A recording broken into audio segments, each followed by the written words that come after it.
Thank you, brother. Thanks for coming.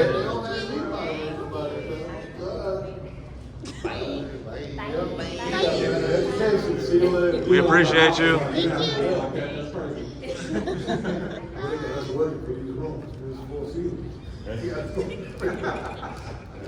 Hey guys, how's it going? What's up, man? Chad from the Fusion Hop Podcast. Gary, the last time we interviewed you, thank you for that, by the way. Of course. You're going for that.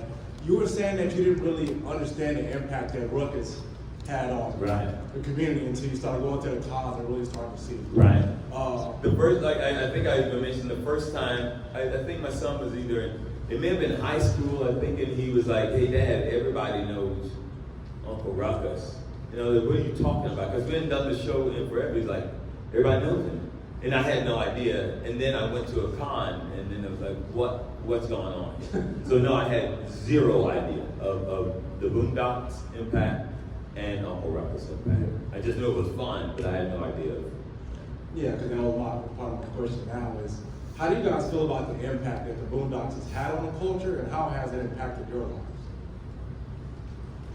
Y'all go first.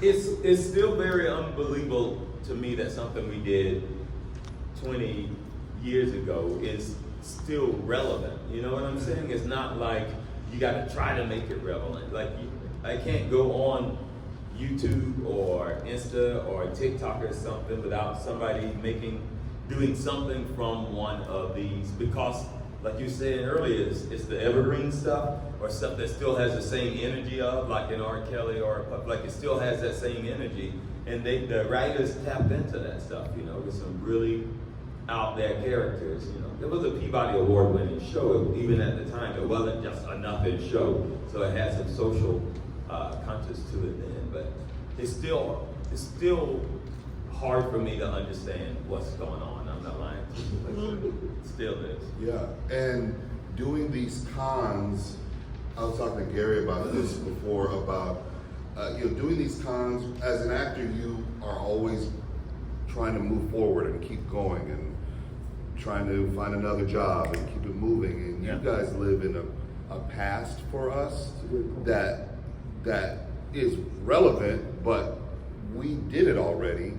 And being able to visit y'all, see y'all, talk to you, and touch you, and you guys can interact with us and tell us how much it works for you is a kind of a like, oh wow, I didn't know that really affected you that way. We live in a kind of a bubble that we're still we're doing more things. We're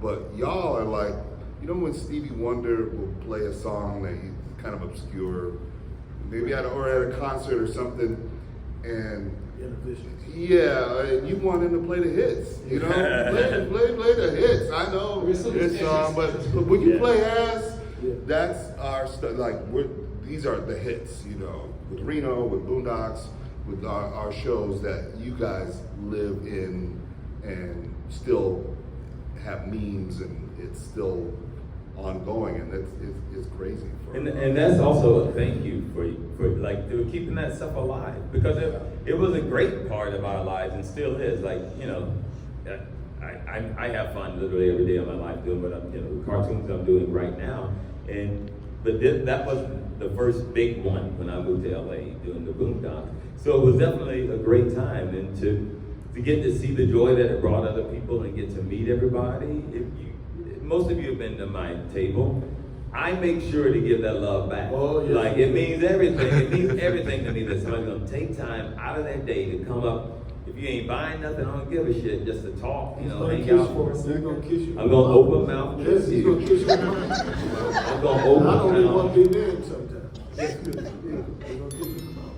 Yeah. So it means a lot to be able to meet the people and to give a little back the things. I think it's also great having like situations like this where you can celebrate a show and you can go back. I think that's the great thing about cons. You give the definition. By the way, cons is short for convention. Yeah, not content, not content. No. But it's great to be able to, celebrate the past. Because I see what you're saying. You get into this career where you're always moving forward. Something ends, you move to the next thing, move to the next thing. And then to have people come back and celebrate. And the show was only, I think, 55 episodes. It wasn't like it went on like The Simpsons, like 1,000 years. But the impact that was made, especially the first 2 seasons, I think is something that I'm most proud of. Just that period of time when everything was clicking and moving in a certain way. It was as much idealism as I think I've ever seen in the comedic process. Thank you. Thank you, Very brother. welcome.